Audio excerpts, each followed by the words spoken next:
A continuación, Fuerza Motriz.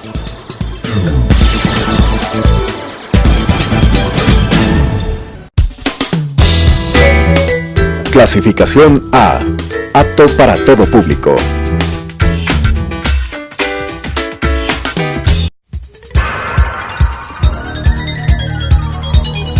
Las opiniones vertidas en este espacio por la producción y dirección del programa son de exclusiva responsabilidad de sus autores y de quienes intervienen en ellos.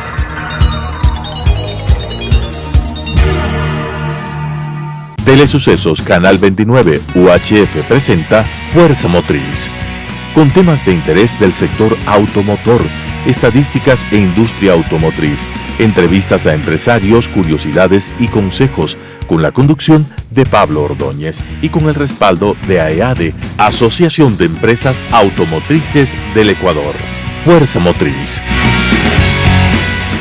Hola, ¿qué tal? Bienvenidos a su programa Fuerza Motriz, un programa en coproducción entre AEADE, la Asociación de Empresas Automotrices del Ecuador, y Canal 29 UHF. Ya como habíamos comentado en los programas anteriores, hemos transcurrido más de un año en este esfuerzo por comunicar todo lo relativo a la movilidad, el medio ambiente, la comunidad, los problemas del tráfico, los problemas para los peatones, para los ciclistas, los motociclistas, los conductores de vehículos particulares y para los transportistas.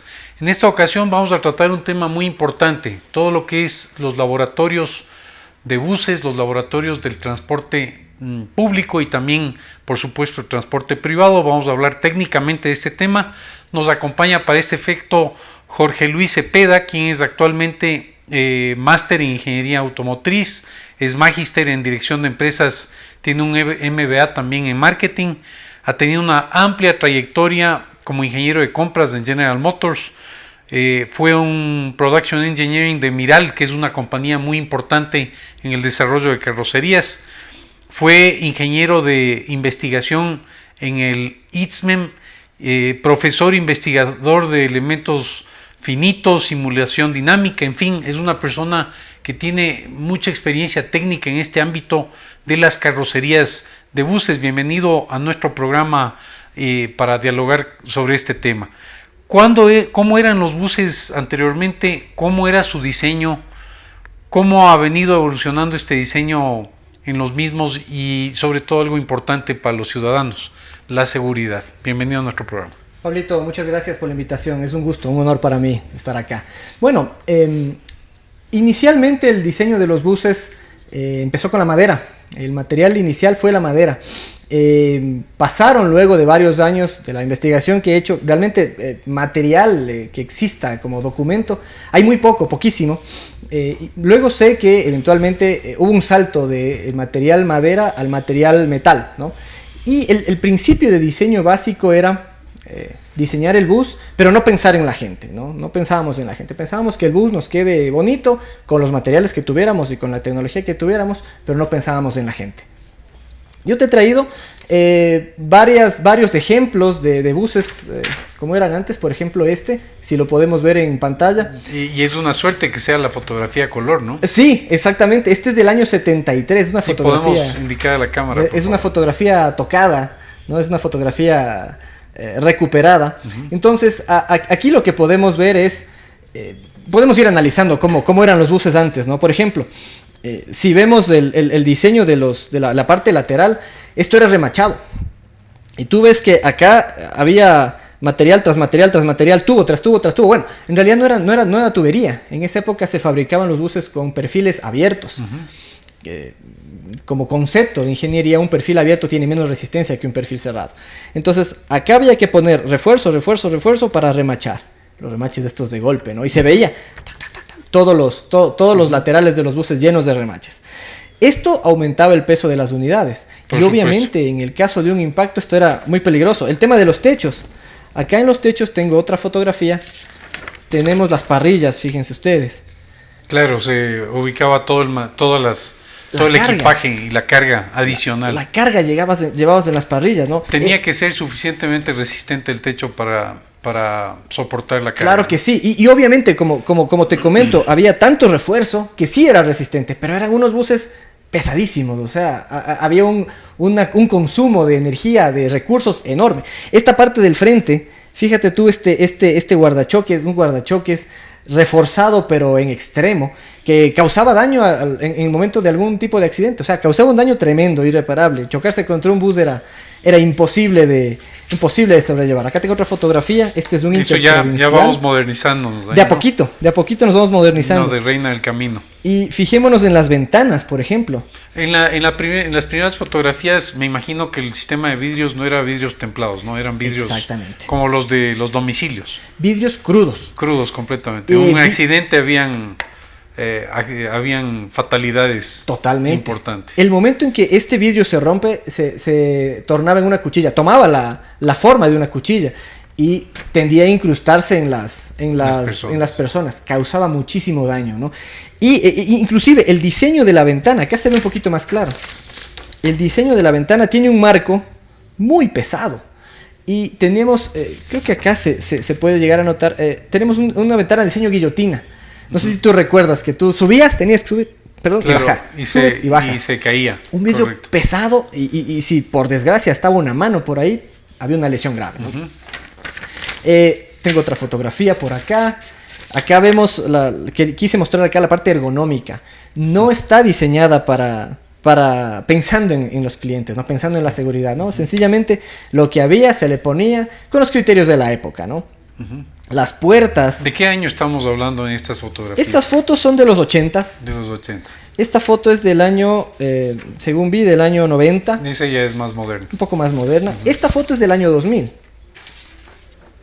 Ya vemos una evolución.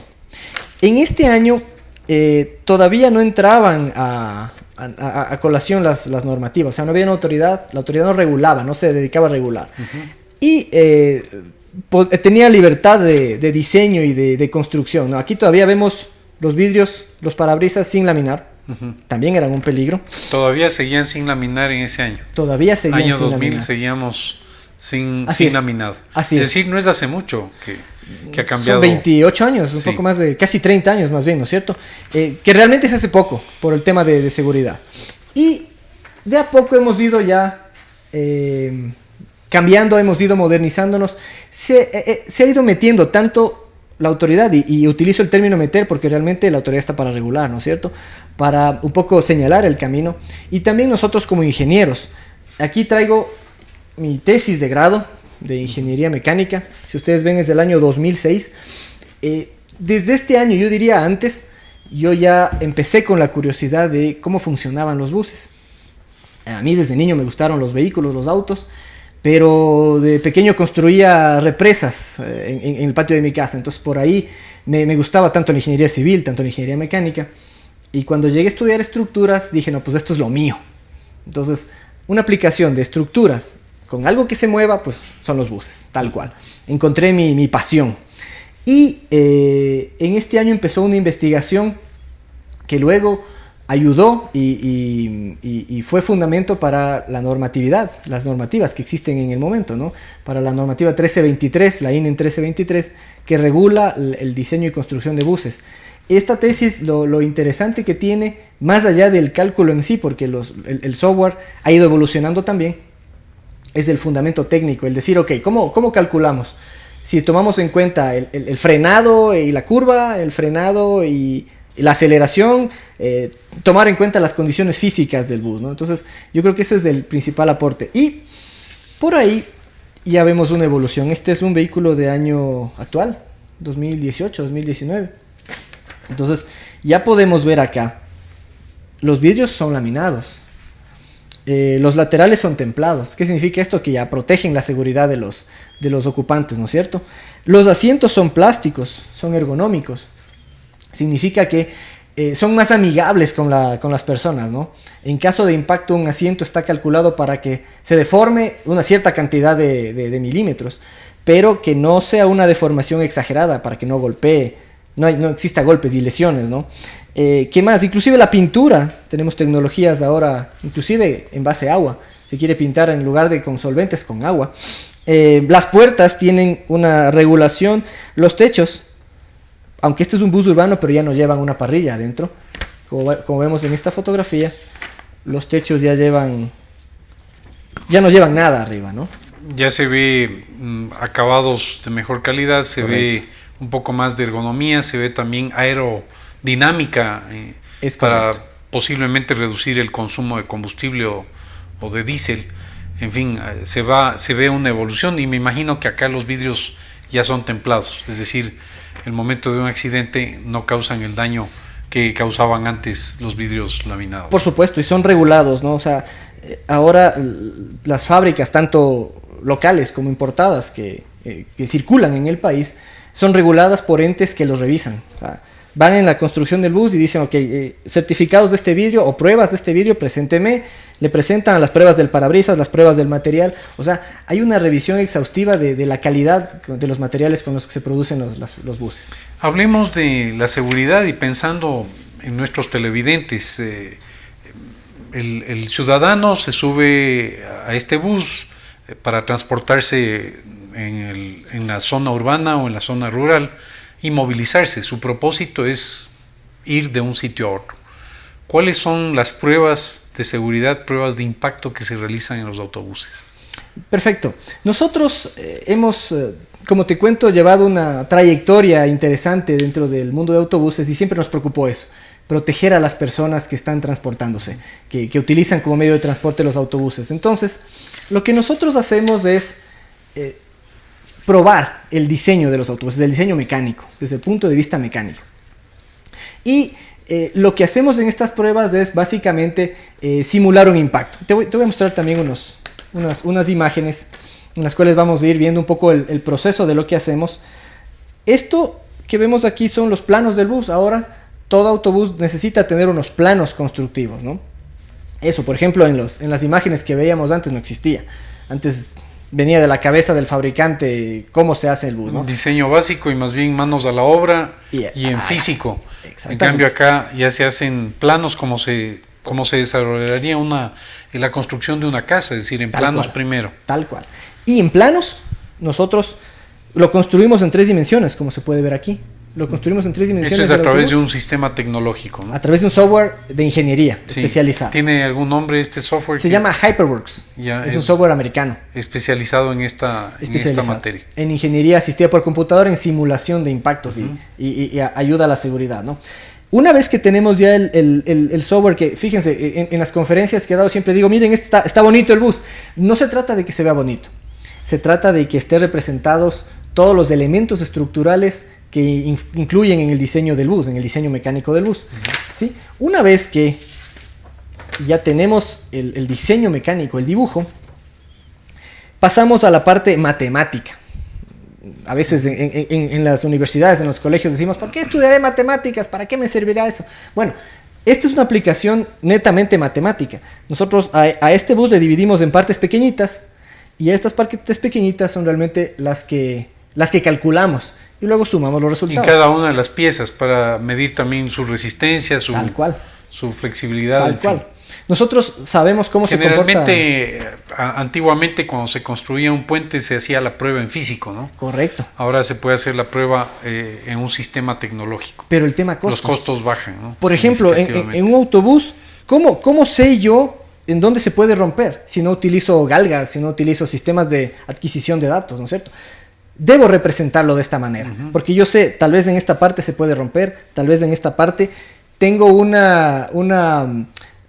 tubo demasiado grueso, porque también sucede.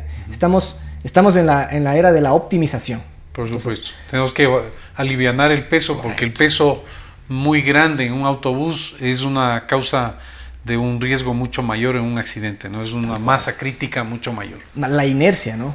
Estamos arrastrando una inercia inmensa, y el momento en que impacta, la energía tremenda que tiene no tiene dónde dispersarse y se transmite directamente a un automóvil, si es que impacta con un automóvil, a otro autobús, a una pared. Entonces esa es la idea, que se transmita la energía. La energía tiene que transmitirse, ¿no? Una vez que estamos ya en esta parte matemática, llegamos acá. Y esto ya es la volcadura. Nosotros simulamos, vemos al bus moverse e impactar contra el piso.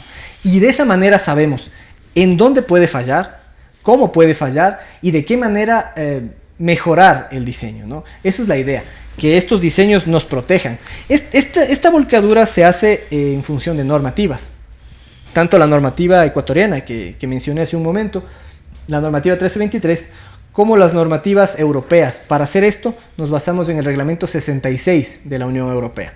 Entonces, esto es una prueba europea que se viene realizando en Europa desde hace 25, 30 años, ¿no?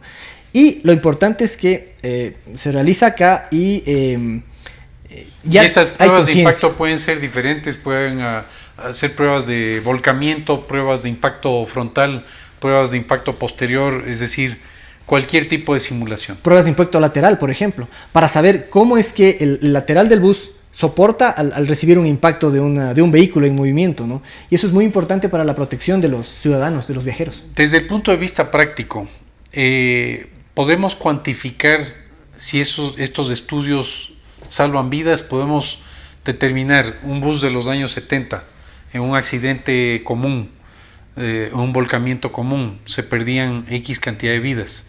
Ese mismo autobús puesto, hecho pruebas tecnológicas en el año 2018, ¿salva cuántas vidas? Yo creo que va en cadena. Ahora vamos a salvar muchas más vidas. Y es una cadena, ¿no? Como hemos visto la evolución del diseño de autobuses, de la construcción de autobuses, todo encadena a que ahora ya pensemos en el ocupante, pensemos en el viajero. Ahora yo diría que salvaríamos un 60-70% de vidas, y depende muchísimo también, y siempre digo esto, de los ocupantes, ¿no? Nosotros podemos tener muchísimo diseño, mucha ingeniería, meterle muchísima cabeza, años de estudio, como en mi caso, para esto, pero si es que el ocupante, por ejemplo, no utiliza el cinturón de seguridad, no nos ha servido de nada tanto diseño y tanta ingeniería metida en los autobuses, ¿no? Es importante, mediante este medio de comunicación, también hacer un llamado a las personas, a que si estamos bajando en un bus que tiene cinturón, usemos el cinturón, no lo cortemos, no lo destruyamos, más bien usémoslo porque es para nuestra seguridad. Sí, sobre todo se ha visto a través de las pruebas que el cinturón de seguridad realmente salva vidas, es decir, hay una diferencia abismal entre quienes usan el cinturón de seguridad y quienes no. Es correcto. Estas pruebas en computador han evolucionado también en ensayos virtuales con asientos en autobuses. Cuéntenos un poco cómo ha evolucionado esto en los asientos. Ya pensando en el usuario, ¿no? Claro que sí. Los asientos también son un tema importantísimo. De nuevo, vamos al diseño antiguo. Antes nosotros hacíamos el asiento para que nos quede con una altura tal y listo. No nos preocupábamos en la comodidad del usuario, no nos preocupábamos en qué tan inclinado estará, y más allá de eso, no nos preocupábamos en que este asiento brinde las seguridades adecuadas. Ahora nosotros también hemos implementado la tecnología de ingeniería asistida por computador para diseñar asientos, como vemos acá. Lo mismo, el proceso es similar al que mostré, ¿no? Este es un asiento diseñado en la computadora, y este es un asiento ya hecho desde el punto de vista matemático, ¿no? Y en este asiento nosotros aplicamos las cargas que igual, de nuevo, la normativa define, ¿sí? Existe una normativa europea también para el diseño de asientos. ¿Y qué dice esta normativa? En el fondo esta normativa dice que el asiento tiene que ser flexible, un grado de flexibilidad que permita que el asiento se deforme hasta un punto, no dañando al pasajero de enfrente, pero tampoco que el asiento sea indeformable, porque yo me estaría chocando contra una pared, ¿sí? Entonces, tiene que haber un rango de deformabilidad en el asiento. Y eso es lo que probamos. En el momento en que el asiento no se deforma, entonces el impacto lo recibe el pasajero. Correcto. Es importante. Esto es un dato importante para nuestros televidentes. En el diseño de hace muchos años uno tenía que tener un vehículo robusto y fuerte y prácticamente pegarse contra una pared y que el auto no le pase nada. A través del tiempo va evolucionando la tecnología y se van evolucionando los materiales. Y lo más importante es que cuando un vehículo, un bus, se impacta contra otro o contra una pared, más bien exista una absorción y el vehículo tenga que destruirse, pero no las personas. Correcto. El propósito final es salvar a las personas. Entonces mucha gente dice, bueno, ahora los vehículos son de cartón. Bueno, no es tanto eso, es que la tecnología ha evolucionado para que se impacten contra otros vehículos y absorban. Y las personas, curiosamente, ustedes habrán visto en la vía cómo de repente uno ve un vehículo totalmente destruido y dice, este señor no se salvó la vida, y resulta que sí se salvó, pero el vehículo está destruido. Tal cual, es el En entendimiento. los buses me imagino que es algo Pasa parecido, igual, ¿no? pasa igual. Es el entendimiento que el estudio ha dado de los fenómenos de impacto, ¿no? Antes decíamos, ok, el vehículo no se deforma, es buen carro. Uy, ese carro está hecho de fierro purito, pero en accidentes veíamos la gente muerta adentro, ¿no? Entonces eran literalmente ataúdes, ¿no? Ahora el entendimiento de estos fenómenos nos dice que la energía tiene que dispersarse. A algún lado tiene que ir la energía. La energía no se crea ni se destruye. La energía solamente se transforma. Entonces, si es que yo diseño el vehículo para que se deforme, esta deformación va a absorber energía y me va a proteger a mí como ocupante. Entonces, el hecho de que ahora los carros son malos, que los vehículos ya no son como antes, yo creo que es una utopía que debemos ir sacando de nuestras mentes, ¿no? Ahora los vehículos tienen mucha ingeniería dentro, y los buses tienen muchísima ingeniería dentro que está hecha, está diseñada, está planeada para proteger vidas. Y eso es lo que sucede con esto, ¿no? Y lo que hablamos, este asiento entonces está diseñado para deformarse cierta cantidad de milímetros. Se deforma hasta cierto punto. Entonces, si yo me choco contra el asiento, me quedo en un punto, no le aplasto al ocupante de adelante, pero tampoco me hago daño yo. No es que me va a romper la cara o una costilla, no. El material está diseñado y el diseño en sí del asiento está pensado para que absorba energía.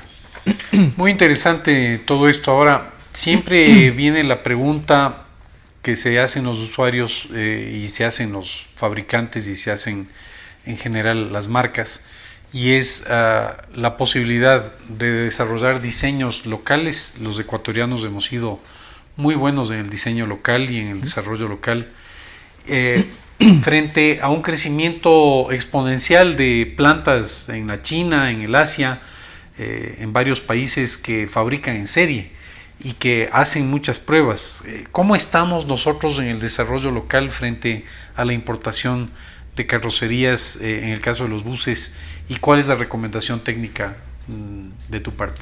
Nosotros, yo diría que estamos en un proceso de avance de desarrollo de autobuses en este caso, ¿no? He escuchado comentarios y leído en redes sociales que mencionan que la industria local está copiando en cierto modo a industrias extranjeras. Yo digo que sí tenemos la capacidad de hacer diseño propio, y si es que existen estas copias, pues algún motivo será, pero nosotros tenemos la capacidad local de realizar este tipo de desarrollos, de diseños nuevos. Inclusive, nosotros como laboratorio de carrocerías, y aquí les muestro una imagencita, nosotros somos el primer laboratorio de ensayos de carrocerías en el Ecuador, el primero y el único en el momento. Esto quiere decir que nosotros estamos capacitados para certificar los diseños de los autobuses. Y es más, vamos un paso más. ¿Certificación de fabricación local o también podría ser para aquellas pruebas de buses importados? Tal cual. Tema de seguridad. Tal cual. También la normativa ecuatoriana exige que los buses importados cumplan con las mismas regulaciones que cumplen los buses locales. ¿Sí? Entonces nosotros también nos encargamos de certificar los buses que ingresan al país. ¿Sí? Y algo muy, muy importante, y es algo digno de resaltar, creo yo. Nosotros, al ser un laboratorio acreditado por el Servicio de Acreditación Ecuatoriano, tenemos una acreditación internacional. ¿Qué quiere decir esto? Tiene dos aristas este tema de la acreditación. Por un lado, los buses fabricados en el Ecuador tienen la posibilidad de salir a mercados extranjeros, a mercados internacionales, y con nuestra certificación van a ser aceptadas las condiciones de diseño que se dispongan. Porque en cada país, en todos los países del mundo, o en la mayoría, digamos, se requiere que se cumplan las normativas europeas, ¿no? La R66 que mencioné en un instante. Y nuestro certificado es aceptado a nivel mundial. Entonces somos un laboratorio con alcance mundial. Luego, inclusive los fabricantes extranjeros que están ingresando acá, también los estamos probando bajo las mismas condiciones, y también están utilizando estos certificados que certifican la seguridad y la calidad de los autobuses. Esa es una arista. Y la segunda arista de nuestra certificación es que nosotros, como laboratorio, como laboratorio de carrocerías de COINAP, estamos en capacidad de certificar buses en el extranjero para matriculación, para regulación extranjera. Por ejemplo, en Colombia. Y es un caso real del cual me complace mucho comentarte, Pablo, que nosotros estamos trabajando con Superpolo en Colombia, en una alianza estratégica, trabajando para ellos como ente verificador, ente certificador, y nuestros ensayos ya están siendo ocupados por la autoridad colombiana para la homologación de esos buses. Entonces, hemos exportado nuestro servicio, ¿sí? Eso te da la idea de que la ingeniería ecuatoriana y la capacidad ecuatoriana está tal para poder exportar. Muy interesante, conversamos con Jorge Luis Cepeda, nos quedan algunos temas en el tapete, el tema de los costos de los autobuses y las carrocerías de fabricación local frente a los vehículos importados, la tecnología, este asunto de la simulación muy importante, se baja sustancialmente los costos, muchas veces las autoridades locales piden pruebas físicas de distintos modelos, estos laboratorios nos permiten hacer la misma prueba tecnológicamente y no solo una prueba, porque cuando hacemos una simulación de un impacto frontal, ese autobús se desecha en el primer impacto, en cambio en la computadora se le puede hacer distintas simulaciones frontales, laterales, posteriores, en fin. Ecológicamente, ¿no? O sea, es muy interesante este tema y por supuesto quedó muchos temas en el tapete, para lo cual Jorge Luis te estaremos invitando a otro programa. Estuvimos con Jorge Luis Cepeda, quien es un experto en ingeniería automotriz, maneja un laboratorio muy interesante para hacer pruebas en carrocerías, especialmente carrocerías de autobuses, y tratamos de este tema relativo a qué, a la seguridad de ustedes los ciudadanos. Nos vemos la próxima semana. Las opiniones vertidas en este espacio por la producción y dirección del programa son de exclusiva responsabilidad de sus autores y de quienes intervienen en ellos.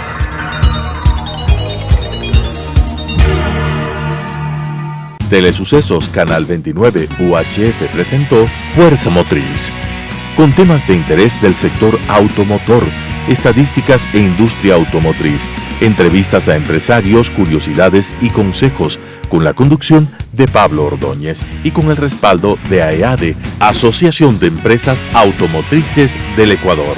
Fuerza Motriz.